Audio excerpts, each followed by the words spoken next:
sir. Yes, sir. Yes, sir. We're back again. Back. Welcome. It's the Arkatech Beatz Music Business Podcast. We are your host, platinum producers, Arkatech Beatz. Mm-hmm. Insert the claps right there. If it's your first time coming to the podcast, welcome. Welcome. We are platinum producers, Arkatech Beatz. I am one of the hosts, Jugrnaut. And I am Mike Trauma D in the building. Right, we are platinum producers. We are essentially producers that have been in the game for a very long time, and we've produced for some of the most iconic artists in hip hop. And every week we get together and we talk about the things that people want to talk about in the music business. Yes, sir. Those topics that are out there in the internet that make people say, I never thought about that. So we like to bring clarity. We like to bring information. We like to just give folks some game, hopefully to save you some time.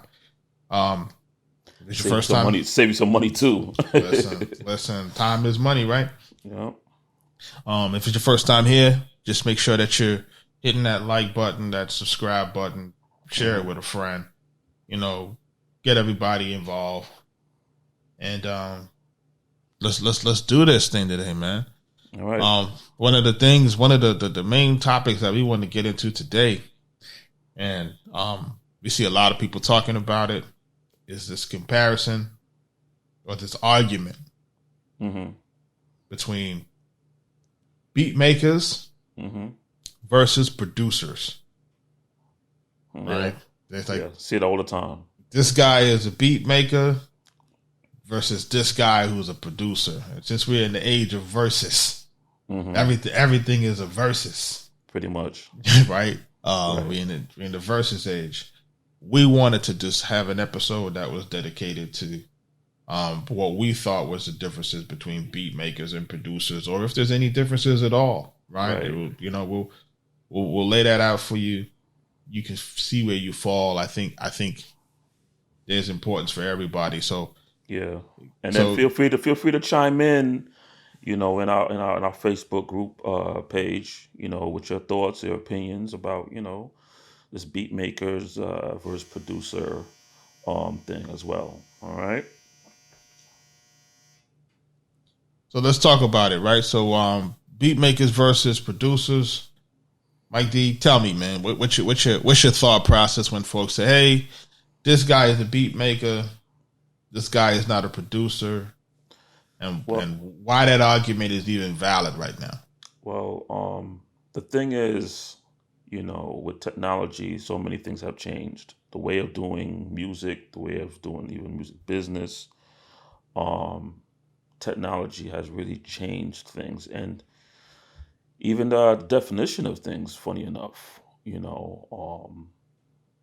the producer, for some people, the word doesn't mean the same thing for some people, But my opinion,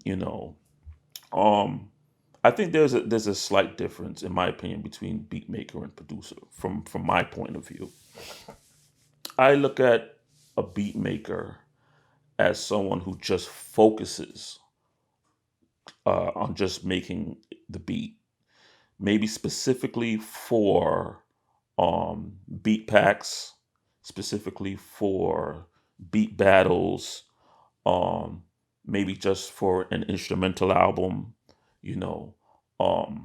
sort of like the backpack rapper of rappers, I look at them as they focus specifically on certain areas around just making a beat. While for producers, I think producers focus more on creating songs, working with artists, getting song placements. Those are the way that I sort of differentiate the two, but at the same time they could cross over on each side as well. But those are the two main areas that I think kind of differentiate. I think the beat maker focuses specifically on just making the beat alone, not really focusing on I'm trying to make a song. I'm trying to work with an artist. I'm trying to do this with it. I think it's specifically on I'm just want to create a beat, and I could go sell the beat to another producer, or I could create a beat specifically for a beat pack, make parts, kick, snares, so and so, and sell that. Maybe I will make an instrumental album to showcase just making beats. That's it. Or I will showcase a beat making video to show others how to make beats, like tutorials. Those is what I consider like the beat makers.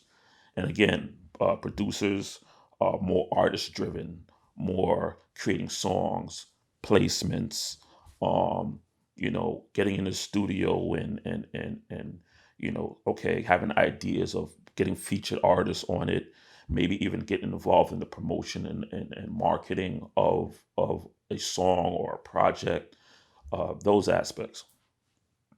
So you're looking at it essentially from a use case, right? Yeah. What are we making the music for? Right. Right. So depending on if you're making the music for certain aspects of the business, then that would be what puts you in the category of a beat maker. And then if you're doing music for a different set of the business, then that would make you more of a quote unquote producer. And just to kind of, it's funny. It's like, in order for you to know in order for you to be labeled a beat maker, you do need to know how to make beats, right? But for you to be a producer, you don't need to necessarily know how to make beats. Right? So that's the nuance here. And folks will say, well, how do you become a producer and don't know how to make beats? It's because all you need to do is be able to organize the different pieces to get to a finished product. Right. So I can put the moniker of a producer if I pay for a session, if I pay for the musicians to get into the room, if we help to establish what the song is going to be or get the song created and done, and I can slap myself on as a producer. So I don't necessarily have to press a single note on anything. All I have to do is orchestrate, the final production. And I think that is probably the most important difference between the two. In our age, I guess we see that beat makers do become producers because now you got some beat makers who will go out and hire the orchestra, right? And complement whatever beat they made. Right. So I'm going to go out and I'm going to go get a live band to jump on certain things that I've already laid down and the ideas that I've already laid down. And I'm going to now use that to enhance the production or go back and add on different parts after the artist has already laid down their situation. So I guess what we're looking at now is we're saying, okay, as the beat makers would be the ones who are, and I don't think people should really look at it as a value. I think they're both valuable. Yeah, like in today's music landscape, I don't think you would have many producers without the beat makers. Right. Because the beat makers are making a lot of the backbone for a lot of today's music, and I don't think people are really giving them enough credit. These guys that are going out here that are making these sample packs, the guys that are going out here that are selling these loops and these different pieces of music that guys are integrating into their productions. Right. This is, there's a yin and yang to this thing. And I guess what makes today's situation different for producers versus beat makers is that now beat makers have a marketplace. In the past, they didn't have that marketplace. In the past, they didn't have those things that, you would be able to just jump online and just buy a whole bunch of beat packs or buy a whole bunch of stuff. You had to dig for your samples. You had to dig for your loops. You had to get your loops from other released and published records. Or other producers who would, will let you get some of their secret stash, But this is a time, like beat makers, they have made producing a time saver. You know, like remember we used to go to the record store. We have to spend hours and hours digging for records, spending all this money for records that you're not even sure that when you get back to the crib or get back to the lab that you're gonna hear what you heard earlier. You know, after you spent $30 to $100 on a piece of vinyl. You know, you don't know. You know, you take it home, you go in your area, you listen to it, try and find that sample. You know, you don't know. You know, and you know the beat makers have created a lot of these, I guess, a cheat code shortcuts that you could actually, you know, listen to loops, listen to different things, and actually have your ideas already in place before you even click the buy now button. You know, and and you could do this all from your living room, from your bedroom. You could do it from your mobile phone. And it's a time saver. And in this game, you wanna, as you get older and you have more responsibilities and you're wearing different hats, especially as an entrepreneur, business owner, you want to be able to utilize your time very efficiently. So to have access to different software or different subscription services that offer these things, is a gem. So the beat makers have an excellent marketplace, selling to producers or other beat makers. And that's the dope thing about it. And I think, when you was talking about, creating those different pieces of the puzzle that we're using today, right? So you got all these different parts of the songs that we're using. And then also like the fact that they have, that they've created their own ecosystem. Right. Their ecosystem of where, you got the beat stars, right? That BeatStars, and you got the track trains, and these other things, the air bit. Mm-hmm. And a lot of Timbaland has something too as well. With that Beat Club. Beat Club. Mm-hmm. So it's like you got all these different platforms, and then these guys can collaborate. These guys can battle. Different things. Right. And I just think it elevates certain quadrants of music. Mm-hmm. In certain situations. But what I really don't like is I don't like the way that there's this negative connotation on the beat maker. Right? Mm-hmm. I don't think that's fair. Right? I think a lot of times when it comes to producers and production, like the big part of producing and production comes down to network. Mm-hmm. It comes down to network, and then it also comes down to social skills, which a lot of creatives don't really have. A lot of creatives tend to be introverted, and in order for us to, and look, even in our dynamic, in our situation, you was a front man, right? Like you was the guy that talked to everybody. And we used to call you, the politic. We used to poly man. Like he used to do all the politics, and he used to talk to all of the artists, and he had the relationship with all the artists because it wasn't something that I was comfortable doing in the time. You know what I'm saying? I just wasn't comfortable doing it. As we got older, and then we had transitioned to Atlanta. We didn't really have much choice. You had to get into the social aspect of it, and you had to start to collaborate.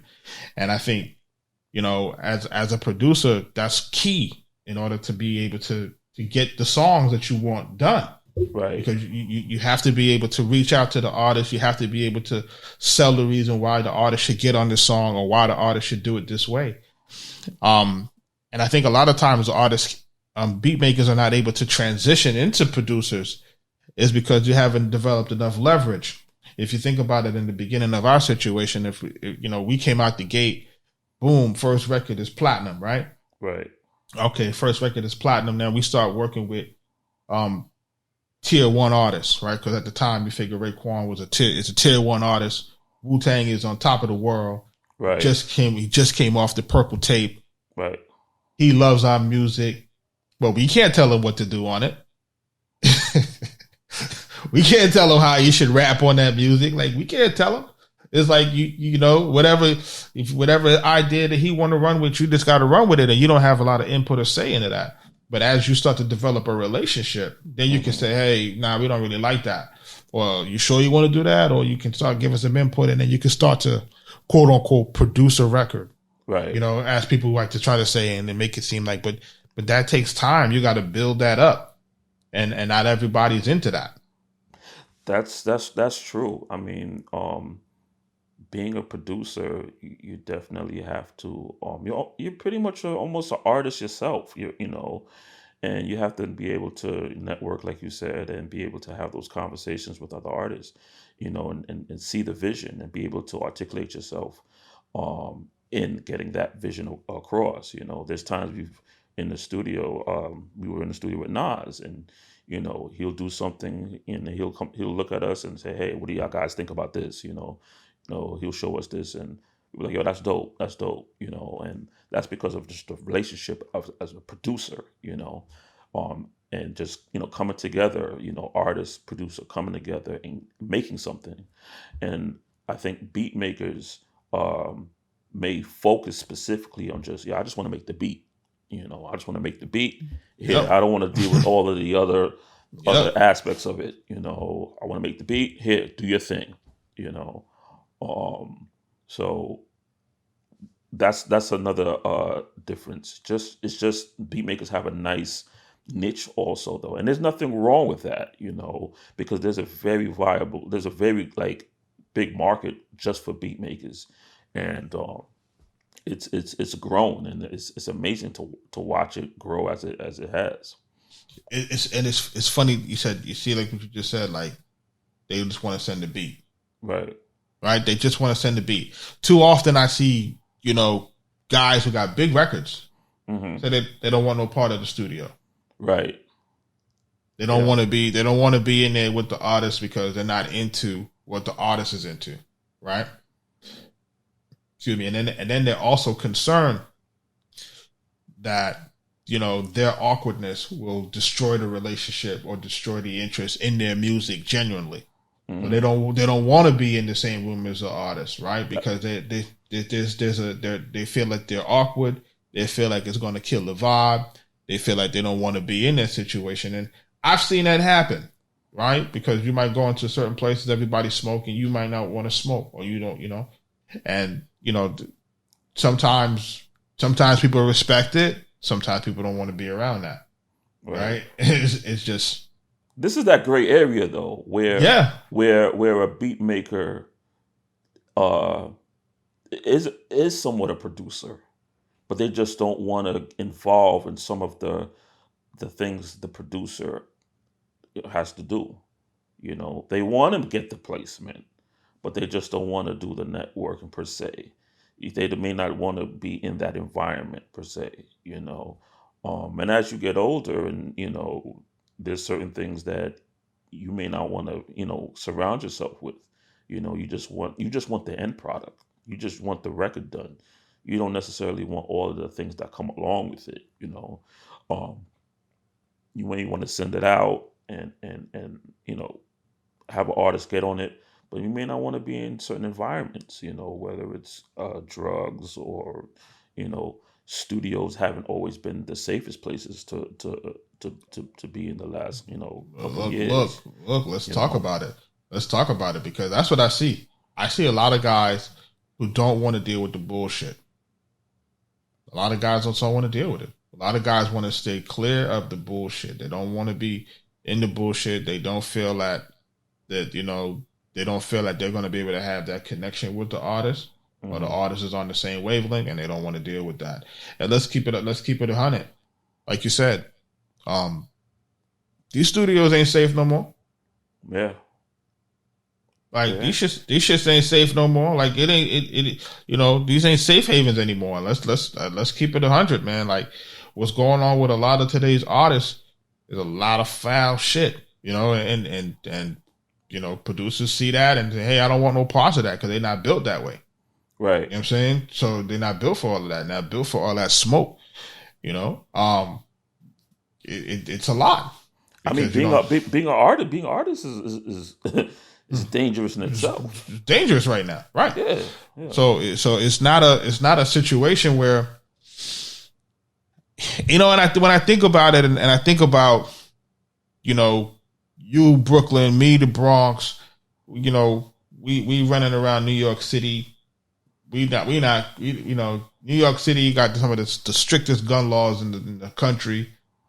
You know, like I didn't start bringing the gun to the studio until I moved out here to Atlanta. You know, and people say, "You bring guns to the studio?" Yeah, right. And they'll be like, "Well, why would you need to do that?" And like, because you don't know what type of time these folks is on, or you don't know if the ops is out for them, and you know what I'm saying? Like, you got so much different shenanigans that go on out here in this city.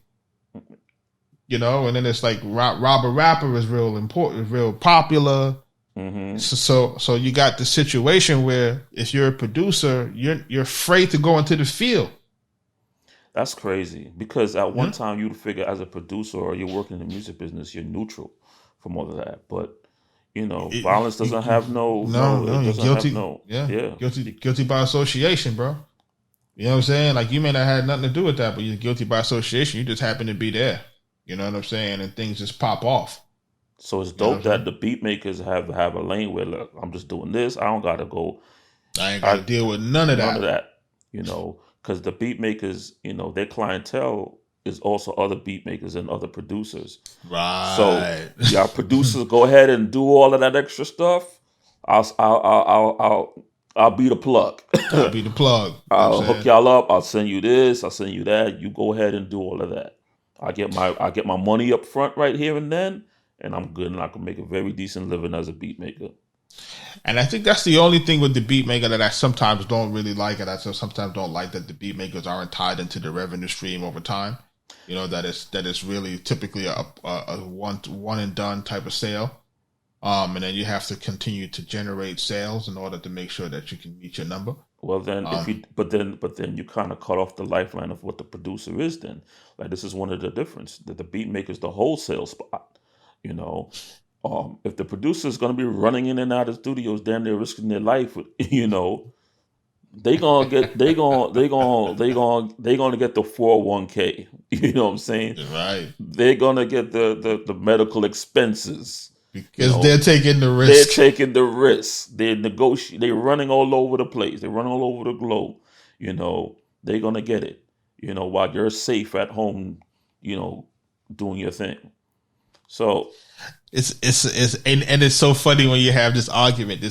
People will say, you know, why can't it just be relegated to just the music? Like, you know, aren't we the same? And it's like, yeah, we are, but we aren't, because again, like we said, in order to really produce a record, you really have to be in the trench or putting together, you know what I'm saying, or putting together the multiple parts to create a commercially viable end product, which would be, you know, either a song, a record, a album, right? Something for a movie, a sync, right? Something like that. I know you can kind of sync beats, but typically, you know, those things need to be songs, right? Right. In most cases. And if you really want to get like good bread. But I look at the situation and, you know, it's kind of sad to a degree, you know what I'm saying? Because, you know, you kind of want to see some of your guys that are really good at making beats. You want to see those guys being able to transition and being able to get that shine. But, you know, I totally understand, like, you know, not wanting to deal with any of it.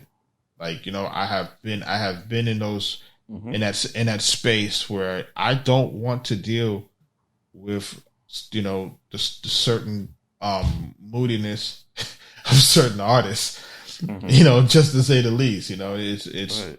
You know, you want to come in, you want to be able to do the work. You don't want to have to deal with everything else that, you know, they're bringing in. And something that 21 had said the other day, I think I seen him on one of the other podcasts, and he was talking about the differences between today's artist and yesterday's artist, where he was saying today's artist is more in the street, you know, than the artists of past, or that the artists of past probably was talking about the street life more than they were living it. You know? Right. Okay. And I think there's some credence to that, because at the rate that these artists get killed, yeah, right, I think there's some real credence to what he's talking about, and and how the beef doesn't leave them once they transition into stardom. Right. So there's a lot of there's a lot of risk involved, like we said, trying to make sure that you're trying to make this thing happen. And we're not trying to scare anybody out of doing what you need to do. You just have to make sure that you know how you're moving out here, and doing your research when you go into certain areas, because every place just really isn't safe, and you have to really look at the risk reward factor. If you develop a good relationship with an artist, it could change your life. Right. And it's very hard to do that over email. Yeah. Yeah, that's true. It's just very hard. It's very hard to do that over the internet. Like you just, where you can develop a real relationship with these guys. You know what I'm saying? And you want to have those relationships with certain artists that you can pull up and that you can share a drink or stuff like that if you're into that, so forth and so on. And that helps with the vibe to build some songs. Let's keep it real. Right. I mean, if once you vibe with them and you know their story, it makes it much easier creating music for them. That's right. So you That's just real. like you have a vibe, you know exactly where they're coming from, and like, you know what, I got something that I could do with this, or when next time you're creating something, and you're feeling a certain, I know what to do with this now. So yeah, definitely, getting with an artist is always beneficial when it comes to creating a record.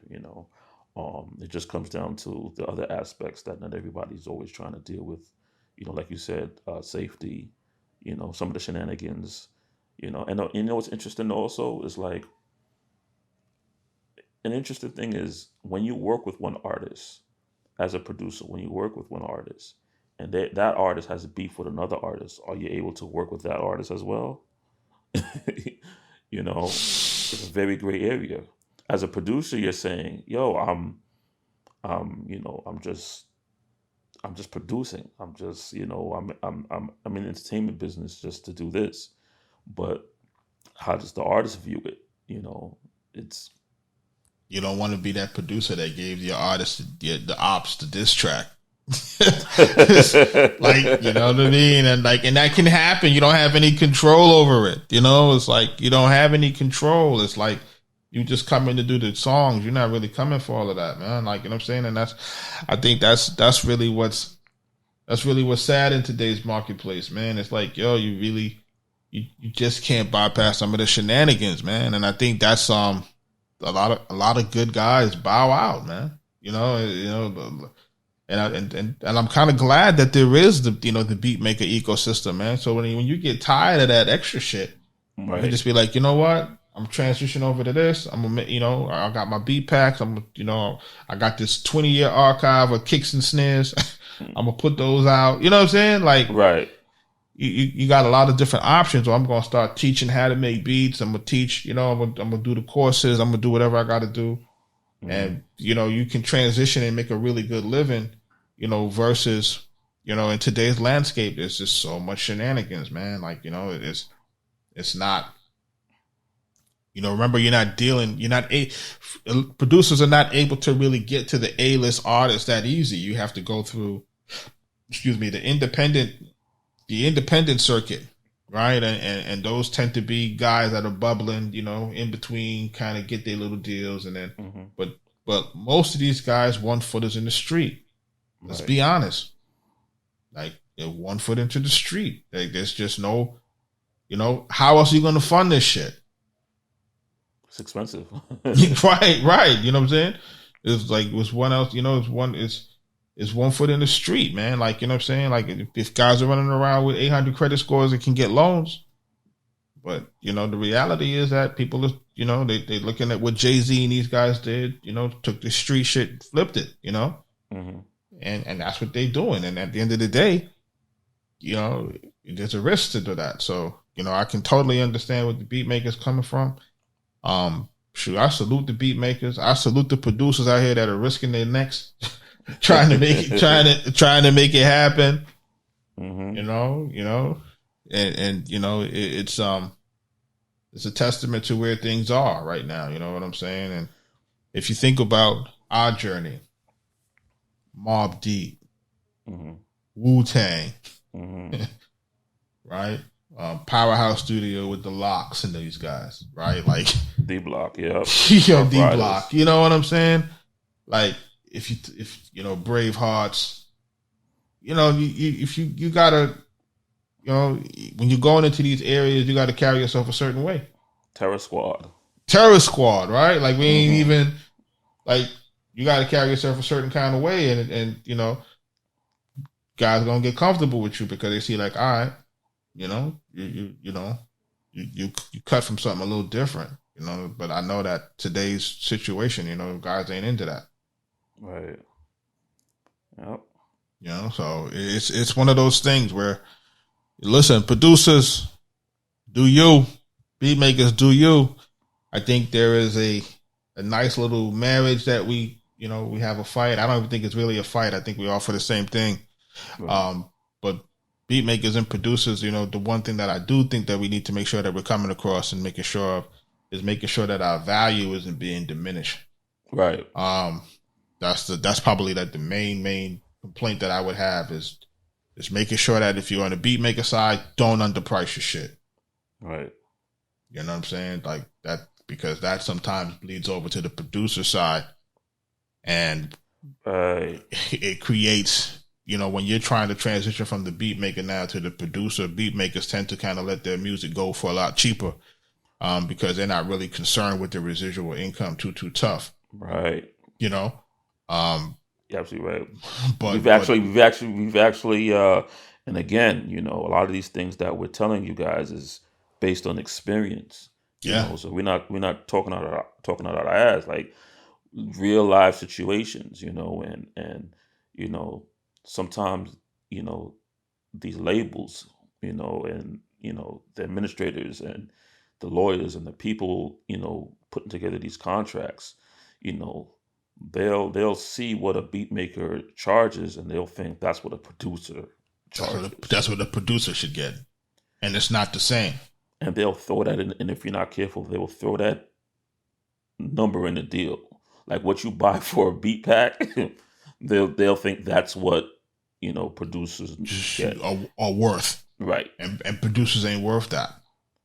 You know what I'm saying? Especially after you've been flying all over, maybe on your own dime, traveling here and there on your own dime, trying to meet and greet with artists, different late night hours, all over the place, all over the studio, everywhere, studio to studio, trying to make it happen. That small amount of money is not what you're supposed to be getting after you've did all of this and that to come with a final product for an artist or a label. And even on the beat maker side, you don't stop undercharging, man. Like I know that the ecosystem is for independent artists, but you have to be able to find a medium that doesn't price you.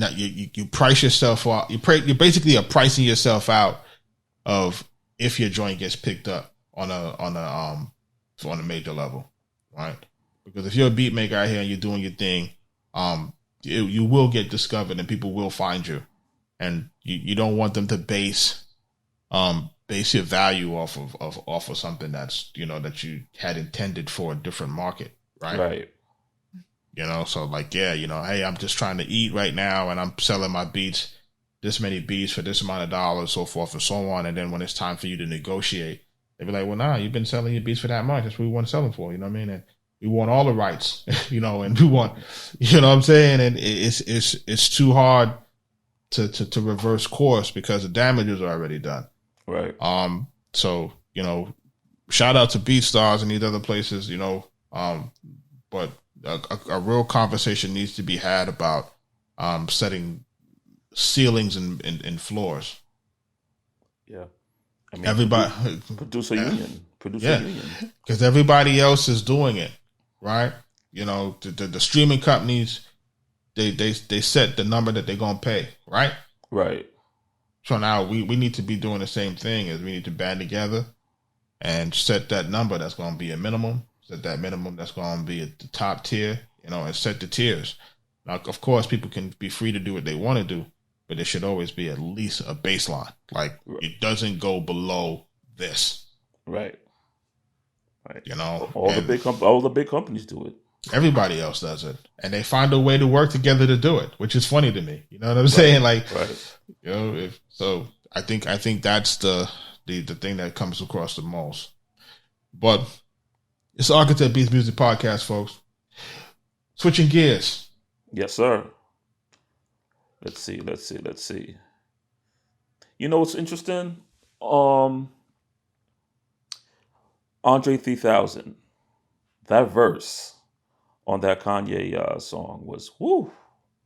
It felt like food for the soul, you know. And then I heard, or you know, I think it was an article that I read that how he kind of left hip hop, or left because he felt that you know, the hip hop game is for young people, you know, specifically for young people. And it got me thinking, so if all of the hip hop artists that we grew up on feel that same way and they retire out the game, what are we left to listen to as consumers, as fans that grow older? Are we only allowed to listen to young hip hop, or we have to revert back to listening to old records? Like, what music can we listen to that's hip hop if they're going to bow out the game at a certain age? Is there an age limit for hip hop? I don't think there's an age limit for it. I think hip hop was always supposed to be about telling the story of where you are. Right? It was always about that. If I'm in the ghetto, I'm telling the story about the ghetto. If I got rich, I need to tell a story about how it is when I got rich. You know what I'm saying? Like, remember, it's supposed to be the reflection of real life. So where is this thing about it being young? I don't know. It's because, you know, remember what we're talking about. We're talking about the era where it was supposed to be young, rebellious music. Right? So it was supposed to be young, hip, rebellious music, you know, for young people to kind of, you know, have their voice, so forth and so on. But your hip hop is getting older. It's getting older. But let's take the verse that Andre gave us on that. Right. About the loss of his mom. Right. Right? It's real shit. Yeah. You know what I'm saying? Because I'm at the age I've lost my parent. Right? So I lost my mom. So I can identify with that. Right? And there's going to be countless of other people that can identify with that. And that defies age. It defies age. It doesn't have an age limit. You know what I'm saying? Right. You know, how to deal with mental illness doesn't have an age limit. Right. How to deal with racism doesn't have an age limit. How to deal with the tax man doesn't have an age limit. This is real shit. There's endless topic. There's endless topics. Yeah. Like it doesn't have an age limit, man. What happens is, and this is what I want to say, and I think that sometimes that, you know, I don't think it should be taken the wrong way. What happens is it's too much trouble, or it's too revealing to talk about the things that really matter, or people might say that it's not popular. But look at what Nas does. Look at what Jay does, right? Jay transitioned. Remember when Jay was making everything, he was making hot music for the summer. Then when he's talking about, you know, I'm not black, I'm OJ, right? You transition. You start talking about the shit that matter. Ross, they transition. You start talking about the shit. Meek Mill, you know, start talking about the shit that matters. You know what I'm saying? And you know, yeah, you might start off as a braggadocious, so forth and so on, but now you've ascended. Now you got money. Okay. There's different struggles with that. Kanye told us that. Kanye said now we're dealing with racism, big brother, classism. He talks about the glass ceiling. He talks about, you know what I'm saying? Like, talk about that shit, man. That's real, that impacts us as black men, you know, or black people as a community. Let's talk about it. You know what I'm saying? You know, I think you'll age out of the WAP era. I think you'll age out of that type of shit. You know what I'm saying? You'll age out of that. You know, because after a while, we all know that thing won't stay as a WAP. It'll probably turn into a DAP. You know, a DAP, right? Or a DOP, right? A dry ass, whatever, right? Right. And that's just age. You know what I mean? Like, it's not us making no slight to them. It's just age. You can't keep talking about that same shit, man. Like, you know what I'm saying? And only really smart artists know how to evolve like that. You think Drake got an expiration date? Hell no. Drake knows how to articulate what the fuck he's feeling and what he's going through at any given time. And because he can do that, it never gets old. If you notice, his music can never get old because it's always talking about the emotions or the struggles of being a man and dealing with different things in your life. Like, you know what I'm saying? And that's what the music is supposed to be about. It's supposed to be about real shit. Now, if you're going to talk about fluff, if you're trying to talk about fashion, you can age out of that shit. There's things that you can age out of. You know, you're going to age out of that shit. But if you're talking about real shit, we got a lot of social issues, man. Yeah. There's a lot of growing up challenges and troubles that are topics that need to be discussed. And, you know, it's kind of disappointing where so many of the artists that we grew up listening to have not transitioned. They kind of just bow out, you know, or, you know, you don't hear from them again, or they continue trying to keep up with some of the young music. They're trying to do those type of records, and it often comes across like a reach. Like, dude, you in your 40s and you talking like you nah. But let's also play the devil's advocate, right? Because music is supposed to have profitability. You know, and they may be looking at it like, hey, this content is just not profitable. You know, this doesn't make me any money, you know? And here I am pouring out my soul into it and it ain't making me no bread. You know what I'm saying? But this is where I really appreciate the Rosses of the world. I appreciate the Nas of the world, the Jays of the world, who have diversified themselves as men. Right. Right. So their income now is diversified. They're not overly concerned with sales figures, and then they can continue to provide content to people that's real and authentic. You know what I'm saying? Without the worry of it being profitable. You know what I'm saying? Right. Because at the end of the day, you know, I don't care what anybody has to say.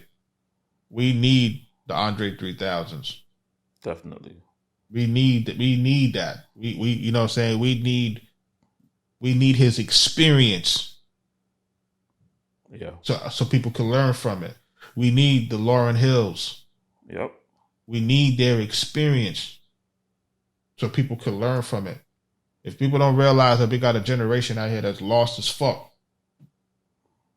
they need that shit. There's not enough balance out here, people. Yeah. And I think people may sit here and say, hey, they're old, they're aged out. No, man, listen, man, real shit don't age out. And at the same time, it's like, then maybe that music ain't for you.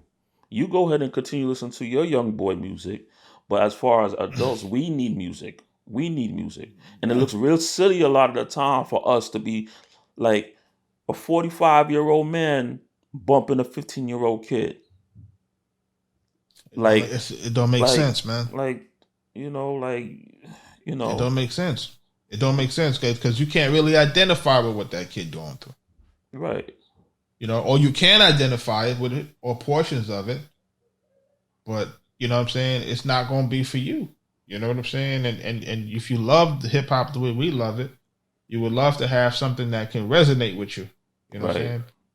But again, as much as we need it, 15-year-olds need it. Right. You know what I'm saying? How old is Hit Boy? I wouldn't be sure. Is he about mid-20s? He's not early 30s yet, is he?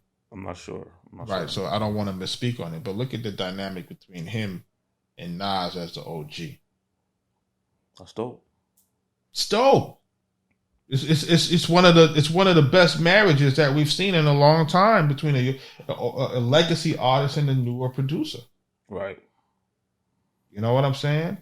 What does that do for the culture when you bring those two generations together? What do you do with that? You know what I'm saying? And how many artists can do that? You know what I'm saying? But the only reason why artists like Nas can do it is because we talk about real shit. If we're talking about cars and broads and smoke and drugs, it's not going to work. You're right. You're absolutely right on that. Shit don't work. You know what I'm saying? Like, and nobody wants to admit it. Like, shit don't work. It's because you have to transition. You know what I'm saying? I love when Meek Mill talk about the struggle of his probation, the struggle of trying to stay out of jail. You know what I'm saying? You know him being on probation for most of his adult life. Yeah, it's crazy. And when he's out here and he's talking about those subject matters, and you feel it, when he had like wins and losses or championships, one of these, and he was talking about the prices of being great and all of these things, man. This real shit, man. Yeah.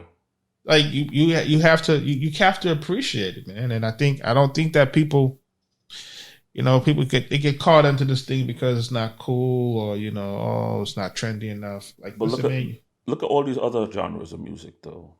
U2 and everyone else. Like, these guys could tour forever. They continue making music, and their fans will grow with them and continue growing until they get old. Every other genre of music, can continue making music no matter what age. And it just seems like with hip hop, as you get older, it seems like the audience is kind of like, okay, you got to give it up. It's time to, move on. It's like we're the only genre of music that does that. And it's because we've created a situation where we keep living backwards. We keep trying to do what we already did. Right. Like we're trying to prove ourselves again over and yeah. over. Yeah, you already trying to do what you already did. You can't do another Get Rich or Die Trying, man. Can't do another Carter 5, man. You know what I'm saying? Right. Like who are you right now? And then, but remember now, sometimes you have some artists that get so removed from reality, yeah, they can no longer resonate with the people. Well, then I would like for that to hear what the artist has to say about their current situation versus faking it and trying to act like they're still back there and creating music that just doesn't. It ain't it. Okay, if you're living in a bubble, tell us about your bubble. What's life like? What is it like? What is it? Because we want to know. I would want to know. I mean, I want to know what's going on in the situation, man. Like, you know what I'm saying? You just have to be able to appreciate it, man. Like I see like, part of Kanye's appeal also is the honesty, right? It's the honesty, man. Like, man ain't hiding who he is, right? Right. So you can kind of say what you want to say. And you may not like the song or you may not like this music, but the man ain't hiding who he is. You got who you got. You know what I'm saying? Like, that's what it is. He ain't hiding it. He's going to let it all show out. He's going to tell you the shit that hurt him. He's going to tell you. And then Drake will do the same thing. He's going to tell you. You know what I'm saying? And Nas will tell you. Same thing. They'll tell you. Jay will tell you, but he'll tell you a little bit more eloquently. They're going to tell you. Like, right. You know what I'm saying? And so there's no expiration dates on feelings, man. There's no expiration dates on like we said, on real shit. It just got to be hot. Like I like the growth. Like eventually, Little Baby would have to transcend. Would have to grow and get better. Like I would like to see the same way Jay from first album to now. you're not gonna hear Jay-Z rapping about I'm on the block doing this, doing that, doing that. You don't want to see that after so many albums. By the fifth, sixth album, we shouldn't be hearing you that you on the block doing this and doing that. Like that's just, we know that's not true. It's funny, man, because the J. Cole's of the world, right? I think Lil Baby, I think he's already started to transition. Mm-hmm. Yeah. The verses from him are starting to become more introspective. Right. You can hear it. Yep. Right. 21 Savage. Mm-hmm. Songs like A Lot. Like, you know what I'm saying? Like they're more introspective in his way. You know what I'm saying? Now, you may, depending on how you feel of him as a lyricist, don't discount what he's saying. You know what I mean? And I think that you're going to see it, man. I think you're going to see more people starting to transition, because I think a lot of these guys are starting to realize real shit matters. Real shit matters, and that will prolong your career versus trying to catch the latest trend or catch the latest wave, man. Like, the Kendricks of the world, the J. Cole's of the world, Mm-hmm. You got to talk about the shit that makes sense, man. But what I think also now is the young artists have a blueprint. They have certain artists that they could look at and say, okay, that guy. Because think about it, before Jay-Z, what artists kept going and was successful, and it continues to be successful. What other artists? Remember, Jay did say he was going to retire a few times, and he didn't. And he didn't. Some of these guys, they fake retirement and come back in. You know what I'm saying? So they act like they're retiring, but not really retiring. But before Jay, what blueprint would you have? So you wouldn't have any. You're right. Because hip hop is not an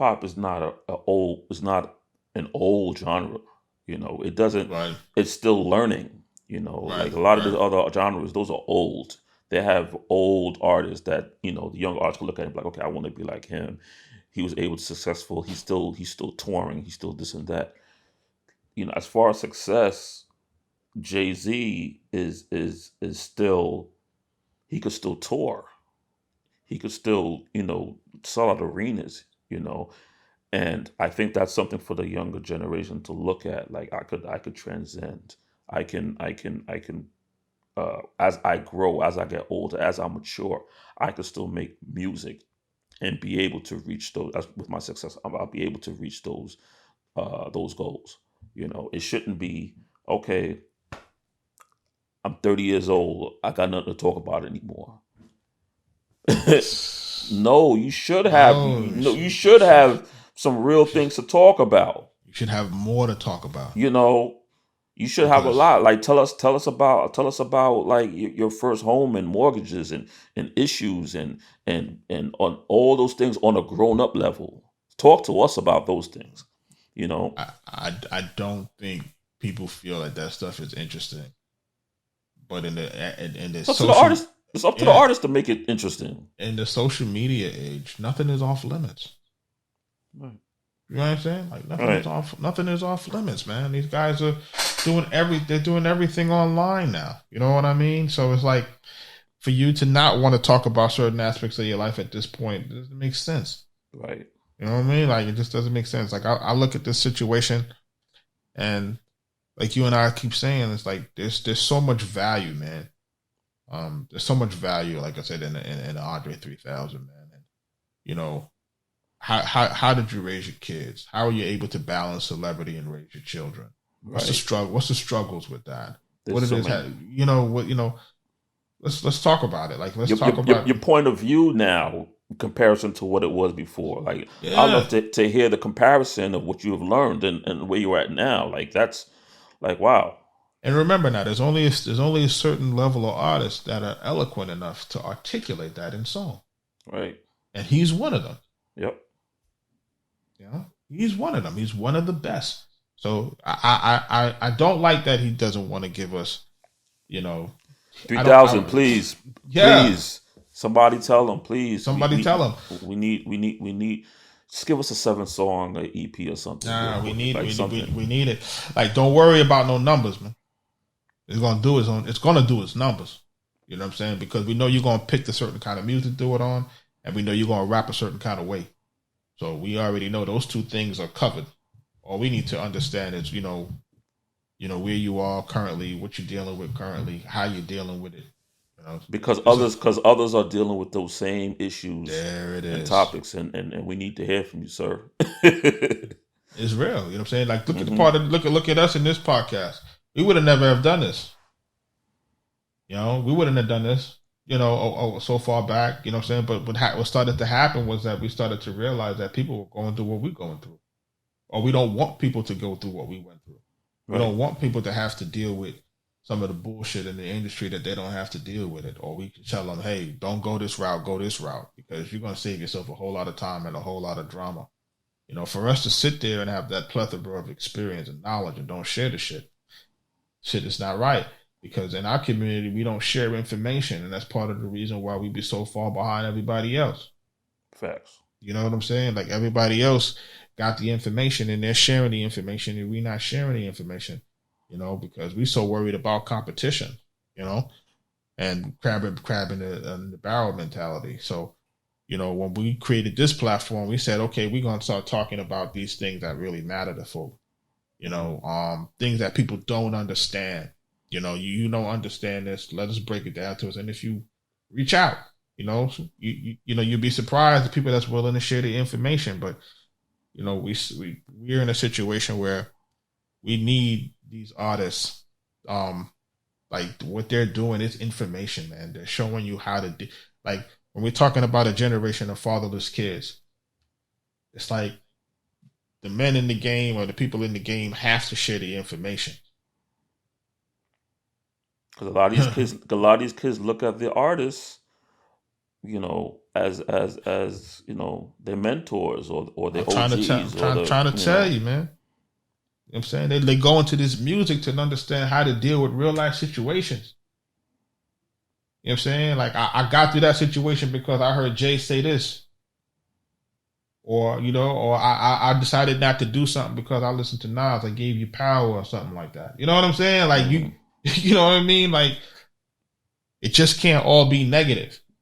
Like, it just can't all be that. Like, it has to be that balance, man. And, like, again, not trying to be out here trying to be all preachy and all of that type of shit either. Like, don't get me wrong. I like some music that I could drive real fast through. You know what I'm saying? Or, something that's real aggressive, et cetera, et cetera. But at the same time, there has to be a fucking balance, man. And these artists that, the artists who saying that they're aging out, nah, man, ain't no expiration date on it, man. It's an excuse. Yeah. It's a freaking excuse. It's an excuse, man. Because it's not profitable, or, you worried about the sales figures, or you worried about this and that. Like, you know what I'm saying? Like, you guys are past record deals. You guys are past all that type shit. You guys are past. You guys are rich already. It's nothing to prove. You know what I'm saying? But there's value in that music. You know what I'm saying? Because you got a generation of kids out here that need to hear some real shit that's gonna help them to stay on the right path. Like, the guys' voices are too powerful not to do nothing. Right. Yep. This is Arkatech Beat Music Business Podcast, man. We sorry that we got preachy on y'all today. You know what I mean? But just make sure you following us, man, at www.arkatechbeatz.com. Mm-hmm. All social media at Arkatech Beatz, Facebook, Arkatech Beatz Online. YouTube, you name it, we on it. Reach out to us if you have any questions or topics you want us to cover. Just hit us up. Facebook. DM us, whatever the case may be. Yeah, that's what it is. That's what it is, man. Until next time. Peace. Peace.